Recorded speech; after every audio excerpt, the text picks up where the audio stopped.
Inflation. We're going to look at the causes underlying the inflation situation and how consumer confidence is dragging down the economy. We're going to also take a look at the big DEFCON score and how the different states are responding economically and regulatory situations to adapt to this new changing economy. We're going to take a look at the 7 lanes of an improved business strategy for you, and we have much, much more. So stay with us on this episode of the Big Business Brief. In a world that's changing faster than ever, clarity is your greatest advantage. This is the Big Business Brief, where we break down what's happening, what it means, and what you need to do next. The big signal, the big x-ray, the big playbook, and the big owner. This is the Big Business Brief with Steve Beaman. Well, welcome, my friends, to this, the Big Business Brief. It's my weekly chance to get to talk with all of you about something that's very near and dear to all of our hearts. Independent business, small business, startup businesses, solopreneurs. I'm all about that. I think you guys are the backbone of a country that really works, and I want to see you survive and succeed in what is the most changing economy that we've seen in 100 years. So the Big Brief was designed to come to you once a week with 4 segments. First, we look at the overall economy and what's going on. What's the environment in which you're operating? Then we look at your business and what ideas we have to improve your business. We then look at your strategy and what ideas can we provide you to improve your strategy.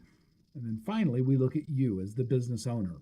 How can we help you get more satisfaction out of your independent business life? This economy is changing faster than most people realize. I've written books about the coming digital economy, and I've been preaching about this since 2010. This is not new, but more and more it's coming into reality. And whether it's AI or robotics or any of the automation, digitized things, the centralized currencies we're seeing with Bitcoin and all the other tokenizations, all of that's affecting you.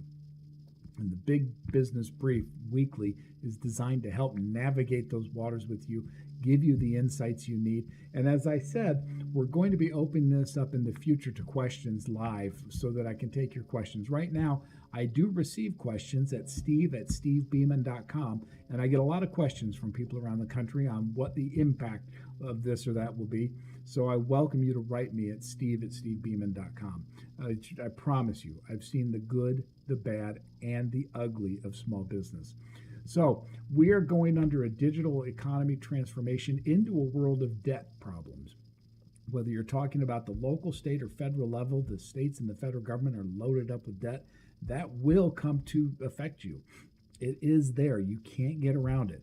So we'll look non-politically at what this means, what possible solutions are, and we'll try to come up with things so that you and I, as independent business people, can plan better and have more clarity on where we're going.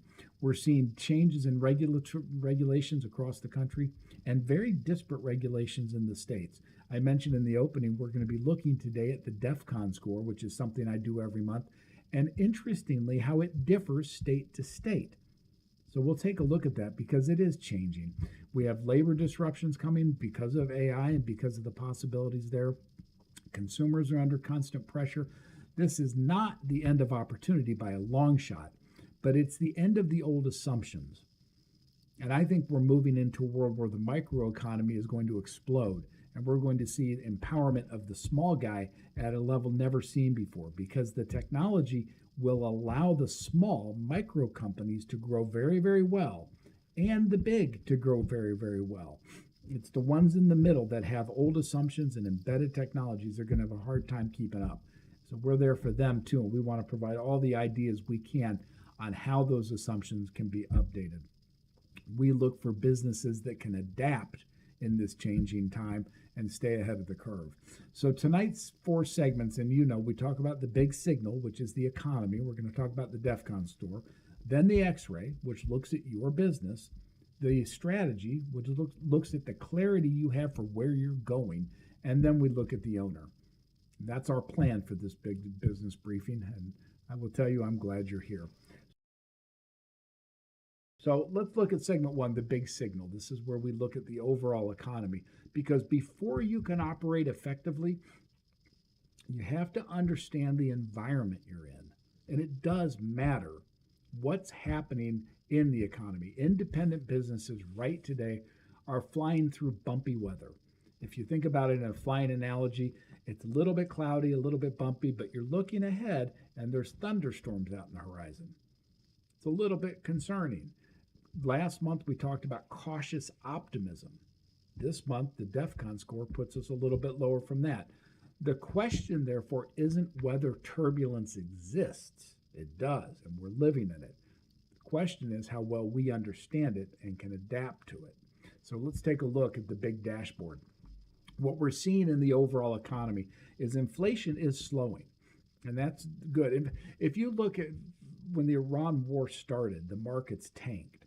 The reason for that largely is that markets hate inflation. They are loath to have inflation because it creates competition in other assets. But you've seen the markets come back because ultimately they see inflation slowing down. Now, to get it to drop, we need a resolution to this oil situation, and we have to have it. I don't care if you're a great pro-Trump guy or big anti-Trump guy. The result is the same. We need resolution to this war now. We can't have oil prices above $100 a barrel and not have an effect on the U.S. economy. You have that and you see it and you feel it. It's driving consumer exhaustion. If you look at the economy, it's actually not bad right now. The fundamental numbers are pretty good, but the consumer confidence is very much in the not good space. And so what you have is while the business numbers may look okay, people don't feel it. They feel inflation and high prices. They feel grocery prices. They feel the effect of these price increases in their daily lives. And whether or not the business economy is good or the market's good, they don't really care. So the consumer has begun to become a little slowed in their behaviors. And that's kind of what's causing the disruption. It's the feeling that things just aren't right. The sky isn't falling. It's not that bad. But nobody feels like it's that good. And that slows down spending. Middle market pressure is growing on. We see this in businesses across the country. Cost of capital is going up. Borrowing is getting harder and harder. Banks are tightening, not that they've ever not been. But if you're in a small business and you're looking at alternative finance, I urge you to call me or write me at steve@stevebeaman.com. I'm intimately familiar with the good, the bad, and the ugly of alternative finance. And I will tell you, as I've said time and time again, I'm not talking with you from somebody in an ivory tower. I'm not talking to you as a millionaire who's got all this money and I'm sitting back saying, this is how you do it. I was wealthy once. I sold a company, made a great deal of money, but through a whole series of mistakes and things that happened, I'm now in a terrible position and I'm rebuilding. So believe me, when I say we're in this together, I mean that. The community that I'm building at Big is there for me too. But I've learned an awful lot in my life, and if I can help you navigate those waters better, let's build a dialogue at steve@stevebeaman.com. If you look at consumer debt and what I talked about, consumer confidence, consumer debt is surging. We have trillions of dollars in consumer debt now. This is all done through credit cards, and delinquencies are rising on those. So what's going to happen? Right? Well, people are still going to offer credit cards because at 30% interest, you can have a lot of delinquencies. But all of that slows down future purchasing. So it slows down the growth in the economy. When you throw these inflationary things at it, you throw that debt into it, it shows slowing in the economy. I thought at the beginning of the year, if we could get control of the tariffs, we could see 4 or 5% growth in our GDP. Well, now I think we're going to be lucky to get 2.5 to 3%. And it's because of the inflation brought about by the war, the lack of resolution to the tariffs. These are things that affect people, and the consumer credit debt is growing. You have to, as an independent business, adapt to these trends. You have to understand them and know how to respond. That gets in from the business to the clarity. So continuing on what's going on in the world, I talk a lot about AI acceleration and what it's doing, how it is an enhancement to people's work today, but it also can be a threat tomorrow. AI is growing. We're still in the world of large language models, not large, learning models or reasoning models, but that's coming. And as that transition happens, this effect will become much, much more pronounced, especially as you integrate AI with robotics and make that affordable.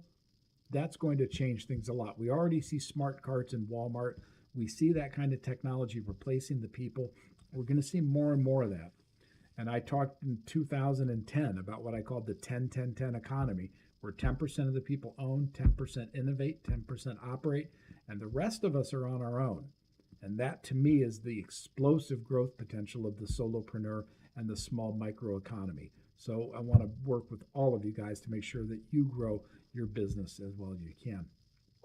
Housing is frozen in many markets, and that's another indicator. Mobility is slowing down, and insurance and taxes have been shown as impacting affordability. You talk about affordability indexes, and you talk about people saying now things aren't affordable. It's clearly shown that within, for example, gasoline, your number one items in gas costs, yeah, you have production, but it's not corporate profits, it's taxes.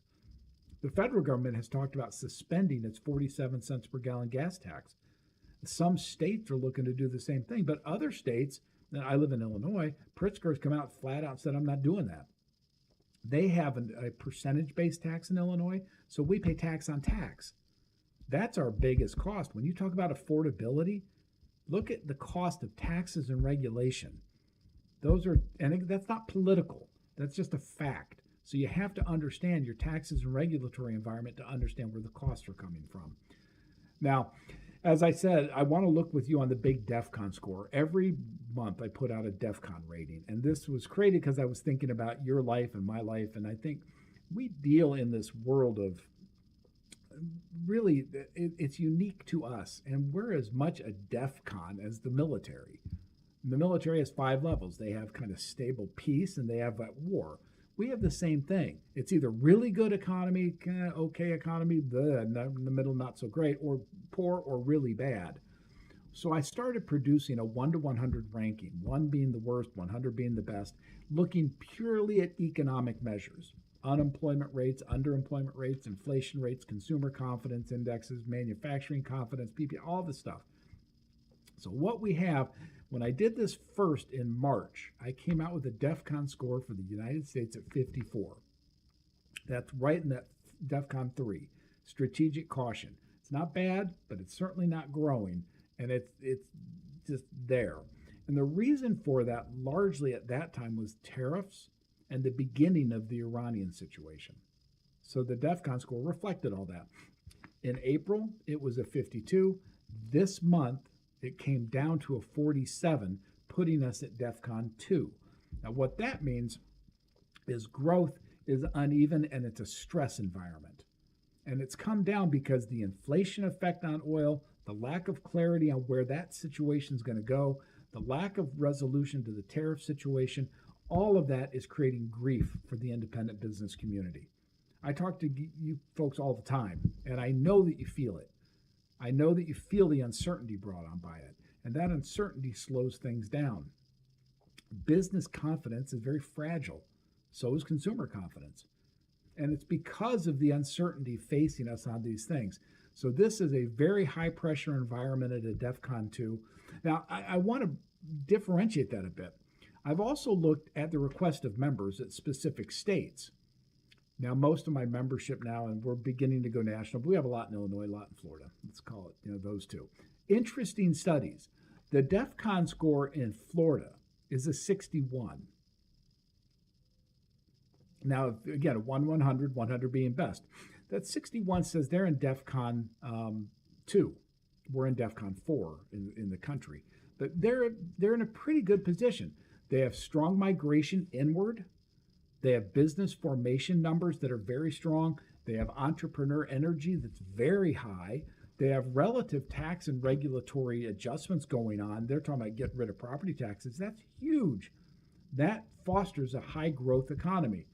Florida is continuing to attract the economic movement. Contrast that to Illinois. If Florida is a 62, the United States is a 47, Illinois is a 43. Again, DEFCON 2, elevated pressure.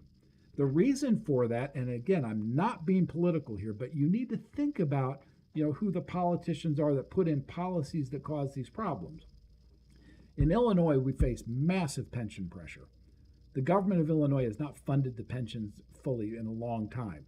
And as a result, the pensions are going to bankrupt this state. I think most people recognize that. But that puts pressure on it. As a result of that, the tax burden continues to rise. The Pritzker administration wants to put on another major tax to try to keep the Chicago Bears here. Well, Illinois is currently the highest taxed state in the union.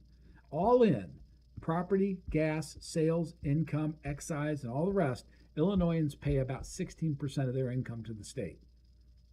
That's a dramatic pull on the economy, which is why Florida's in a better position. The tax burden's high. Business is migrating out. The population is stagnating because a lot of people are moving out. We're still having population growth, and we still have some economic growth. We're a big economy, so we're seeing some growth. But it's all slowing down because operating costs for business are rising. So Illinois becomes the poster child for what's wrong in the states. Florida becomes kind of the poster child for what's going right. And this isn't political. For those of you who say that's just political, it's not. I don't care who did it. I care where we are. And so this is the basic construction that we have.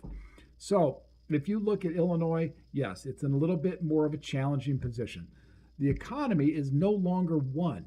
And that's, I think, the bottom line of this. States have disparate economic performance and different legislative and tax situations.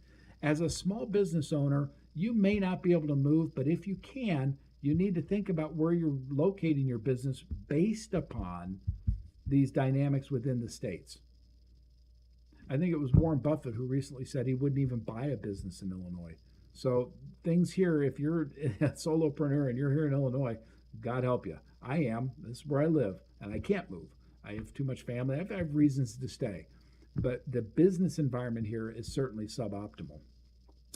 The question becomes, if all this economic dislocation is happening, what's occurring in your business? And so we go here from the state of the economy to the state of your business. And let's look now at the big X-ray. Today, we're going to focus on what I call the cash flow trap in your business. And this is something that you need to be looking at and studying every week. The cash flow trap gets down to this. How many businesses do you see? And I see this a lot, but they're busy, but underneath it all, they're bleeding. It's a fairly common thing. Revenue alone is not going to tell you anything. It's cash flow that tells you the truth. And so we want to look in your business always at cash flows. What's the source of your cash flows? What's the drain on your cash flows? And how can you improve it? There are 4 traps that I want to talk with you about. And these are things that I've seen in my life and I've experienced, and they're things I've seen in other people's lives. Number 1 is revenue without margin. Lots and lots of sales, little retained profits. I see this a lot because it leads to owner exhaustion. And what you have is the old adage, and this goes to trap number 2 of too many weak customers, price shoppers, slow payers, constant emergencies. These are people, it is often said that there's an 80-20 in customers. 80% of your revenue comes from 20% of your customers. And I shouldn't say revenue there, I should say profit, because revenues don't necessarily lead to profits. I see people all the time who have capital expenses in their business. They have one division that's very high in capital intensive, another that's not. Well, they equally distribute the capital cost across both divisions. So you're overcharging the low capital cost people and undercharging the high capital cost people. There are a lot of reasons for this, but in your business, have you looked through your customer list to realize that not all customers are good customers? Again, I've seen it firsthand. I know of a business that went from 7 million, give or take, in sales down to 3, but they became much more profitable, and the owner was much, much happier. So all customers, just because they're a customer, doesn't mean they're good. You need to be able to look into your customer base and say which ones are generating the margins, the cash flow, the continuity that I need. The third trap is owner dependence. And I will tell you, I have been here just like you. The solopreneurs out there understand this. You're doing everything. You're the one-arm paper hanger. You don't have the margin and the systems to build stuff around you, so you end up doing everything. Big's like that. I'm doing all of this myself. I work with customers. I publish content. I do these kind of videos. I do it all by myself. It's incredibly busy, incredibly stressful. But until you get going, you don't have the ability to build the systems and the backup stuff to make it not dependent on you. If you're a solopreneur, you know exactly what I'm talking about. We're in it together. It's part of why I built this. There's a friend of mine who said to me, big is kind of like you got a guy. If you need help, write me at steve@stevebeaman.com, where we can get something to help you not be alone in what you're trying to do. So owner dependence is the third trap, and fourth is complexity. I'm guilty of this. I tend to think in broad sweeps. I'm not super detail oriented. So if you look, for example, at my website, go to beamanintelligence.com. If you look at the evaluations that we have and the diagnostics, we have 3 tests up there. We have the X-ray for your business, the clarity score for your strategy, and the 5 paths for you. Now, to me, that's crystal clear. Business, strategy, person. I get it. That's what I look at. But to a marketing person, and this gets into your clarity with your customers, they'll tell you that's too much. Customers need to be sold one thing. So as you're going through that, take a look at the clarity you have on what you offer your customers and how easy it is for them to understand. Sometimes it's complicated, even though you don't see it that way. It just really is. So clarity, what do I sell? To whom do I sell it? And make it simple, because simplicity works.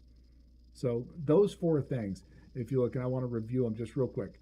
Revenue without margin, too many weak customers, owner dependency, and complexity overload.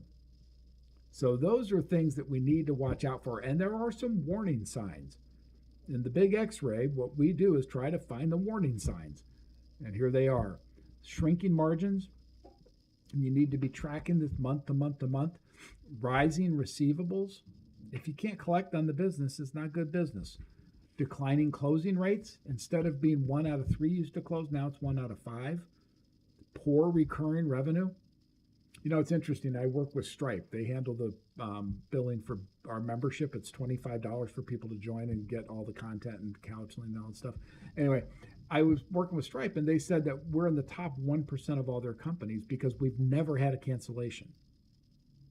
That's a big deal. Now, we don't have that many members, so it's not like I can shout from the mountaintops, but we've never had a cancellation. What that tells me is the recurring revenue is stable. So I can start to look at forward amounts on that and predict better. You need to be able to look at all of your accounts for recurring situations and determine whether they're real or not. It's very important. So some practical improvements: tighten your collections always. Quit being so nice. Just get your money out of the people. Eliminate your weak clients. Not all customers are good customers. Review your pricing. Oftentimes we see prices that they're historically set at a level, so they just stay there, when in fact they should go up to market levels. We've had big inflation in the last 5 years. If your prices haven't reflected that, that could be a problem for you. Simplify your operations, focus on your profitable offerings, and build your cash reserves. Those things will help your business stay strong in a time of disruption. And always remember, revenue is vanity. Cash flow survival. It's a little bit like you putt for dough, you drive for show. Revenues are your driver. Margins are your putting. So you need to have the margins support and the cash flow to support your operations. So once you've stabilized the business, though, and that never happens in total because we're always doing it, but the next thing then is to go down to your strategy and the clarity of your strategy. So let's begin segment 3. The big playbook. And this is where we look at your strategy and what you're doing for your strategy to help your business. What I've found in my time in business, and it's been decades, is that most businesses don't fail from a lack of effort. They fail from missing 1 or 2 of the critical lanes that we follow. And I've listed 7. I'm sure other people can come up with more. But for me, there are 7 lanes of a clear operational strategy. And unless you have all 7 lined up, you can run into real problems. So the lane number 1 is vision and strategy. Do you have a clear direction? Do you have clarity that you can commit and pass down to your employees, your customers, your vendors? Do you have clarity? Number 2, do you have market positioning? Are you clear that what your value proposition is in your market vis-a-vis your other competitors? Number three, do you understand the future trends that are playing into that market positioning? And number four, you have to understand that without strategy, operations and activity become chaos. And I've lived that. I know it's true. When you don't have your strategy set, you've got a vision of the way the world will be out here, you start throwing things against the wall. It leads to chaos, not clarity. Please drive into your head. You need clarity in your strategy. You need to know what you sell, to whom you sell it, why they buy it, and then work to improve at the margins what you sell, to whom you sell, and why they buy it. But you've got to have clarity. Number two lane, the second lane, sales and marketing. You've got to be able to look at your lead generation process, and everything's about process. How do you get your leads? How do you fill your funnel? It might be through video. It might be through live shows. It might be through marketing. It might be through personal calls. I don't know. But what's your process to add leads into your pipeline on a regular, consistent basis? What is your process? Then, once you have the lead in, what is your conversion system? I teach something called the Sales Warrior. It's a sales masterclass, if you will. And we talk about how to take people in a 5-step process from prospect to close. That's our conversion system. It's a 5-step system. You have to have it down as a system because that system is what will drive your performance. Messaging clarity. I have to know what I'm communicating to potential customers very rigorously. I have to know it. And then sales solves so many problems. You need to remember that always. If you're struggling, sales create better attitudes, better all of it, better numbers. Sales is the key. I had a consultant one time, very high paid guy from one of the major consulting firms. And he looked at a business that I had and he said, I don't see a path to profitability. I looked at him and I said, what about sales? Well, sales, obviously. Well, no, it's not obvious. The biggest consultants in the world will talk about all these metrics they have. But if you don't have sales in your business, you don't have a business. So vision and strategy, sales and marketing. Third lane, financial controls. Cash management, margins, pricing, forecasting. If you don't understand your numbers will eventually control you. And that's not good. You need to understand your numbers and how you stand on cash flow versus revenues, how you stand on debt versus equity, how you stand on capital costs versus non-capital costs. You need to understand this stuff. And your business needs to have its financial lane operating smoothly in order for you to prosper. Number 4 lane is operations and systems. And again, everything in business comes down to systems. Repeatability, efficiency, documentation. And I'm not preaching to you. I'm talking with you about things I've learned in my life that I have missed. You need to be able to document your processes and then make sure they're scalable. Chaos becomes very expensive. And all of this stuff plays to our leadership, which is our 5th lane. Because if you're not showing clarity and you're living in chaos, your leadership of your teams will become very suboptimal. You've got to have clarity, accountability, communication. Weak leadership will multiply instantly throughout the organization. And again, I've been here.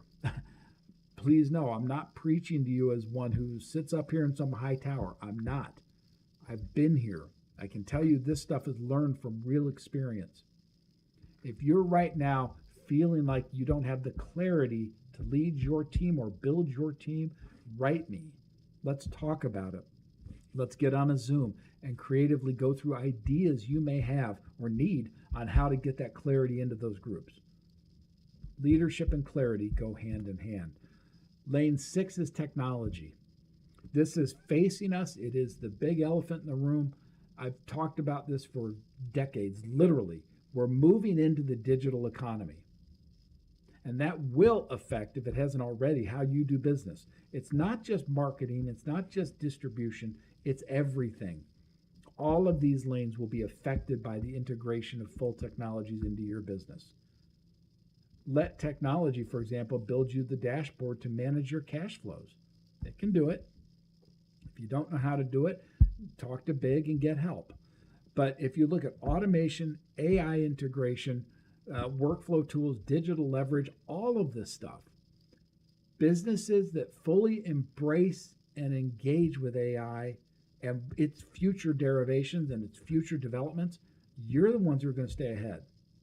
I think you already know it.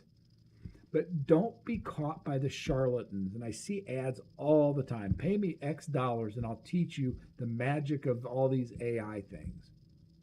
Okay, there's not a lot of magic to it. But don't get caught up in trying to spend money on a masterclass in AI when it's really simple. Become a member of Big. It's $25 and I'll do a masterclass for you on technology. We want to help each other. And I want to help you understand how you can use technology to build your company. So that's our 6th lane. Our 7th lane then is personal execution, discipline, focus, energy, consistency, decision making.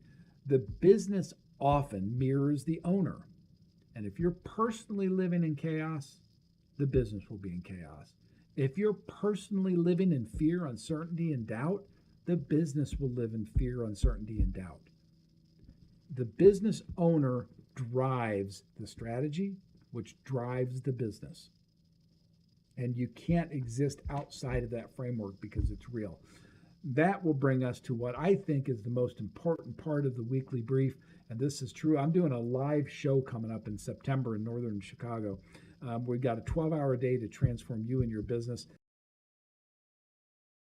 And this part, which is the big owner, is my favorite because it's directly personal to me. It's relevant for you. There are 5 paths that you're following down every day of your life. Now, others have more or less. I've settled on 5. You have finance, your money. How are you there? Are you in control or is it controlling you? Emotional health. How are you on your attitude? Are you keeping it positive and forward-looking, or are you allowing it to pull into the past? Physical health. Are you keeping your stamina up, your energy up, and all the things that you need? Intellectual growth. Are you curious still? Are you trying to learn new things, or have you just kind of thought, I've learned everything I can? You've got to get a healthy intellectual path. And finally, a spiritual path. You have to find comfort and consistency in your beliefs. On this segment of the show, we always talk about it. When I do the big business newsletter every month, I talk about this specifically.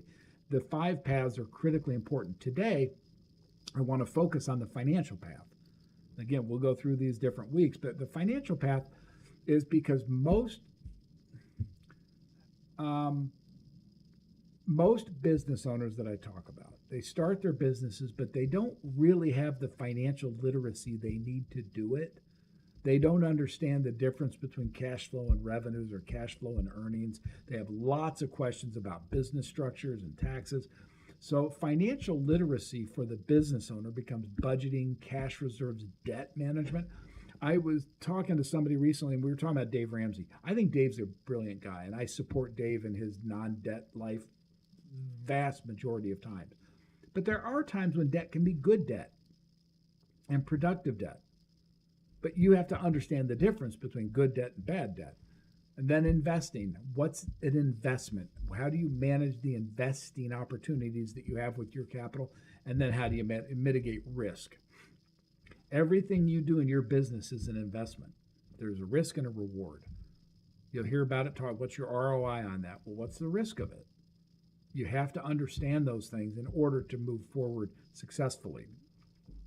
Now, as you get in financial situations, and this is why it all ties together with me, the emotional pressure of having your financial path out of control can be debilitating. I've talked about what I refer to as the bunker mentality, and this is when things are so much pressure, you just want to sit behind your desk, not talk to anybody, not go. You don't want to leave your office, you don't want to do anything. It's because of the emotional weight of the financial path.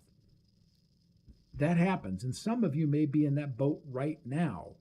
If you are, write me at steve@stevebeaman.com. Let's have a Zoom. Let's talk about it. Let's see if we can't get your financial path back on a steady state to release the pressure of your emotional path. Because in that emotional side, if you're out of control and you see a lack of control on your money and all that stuff, It's going to lead you to poor decision making because you're scrambling. You're not thinking clear. You don't have clarity. You have scramble mindset. And again, I've lived it. I'm living it. I get all this. We are on the same team. So as you look to your financial path, if you're really being dragged down by it right now, let's talk. Let's see if we can't come up with resolution for you to make it better. Let's talk about, in the world of the digital age, for the solopreneur, the possibility of multiple income streams, using your same skills and product line into multiple things. Retirement planning. One of the things I talk often with people about is generational shifting. What's the exit plan for your business? Are you going to sell it? Are you going to close it down? We're living in something that I've called the silver tsunami. It's this flood of you guys in the small business world who in the next 5 to 10 years are going to be making decisions on the next generation of your business. How do you transition it to the next generation? How do you do succession planning? All of that is contained in this financial path.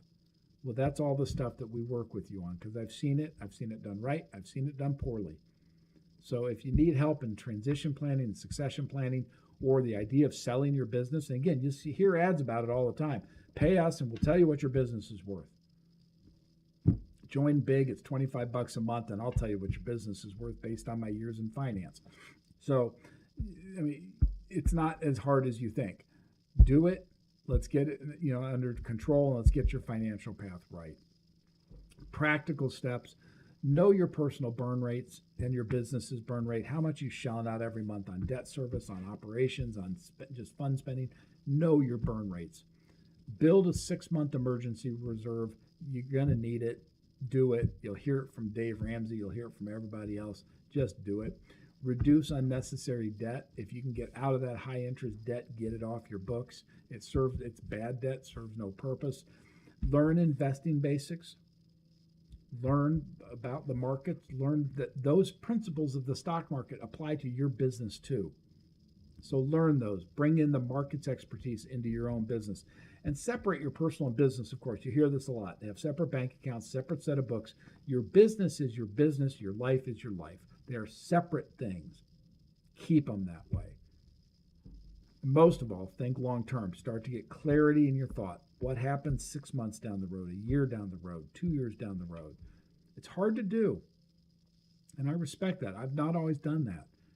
One of the things, when you get under enough emotional pressure, you become very reactive. You don't have thoughtful, solutions to problems. You have reactive solutions.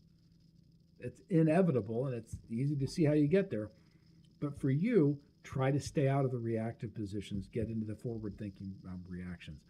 And remember in this, as you go through your personal financial path, financial literacy is not about becoming rich. Financial literacy won't get you there. It's about becoming independent and being reliant on yourself. So I've published a 21 lesson audio library called The Path to Prosperity. If you want to get those audios, let me know. Again, if you're a member, you get it. So just let me know if you need some help there. Again, my personal email is steve@stevebeaman.com.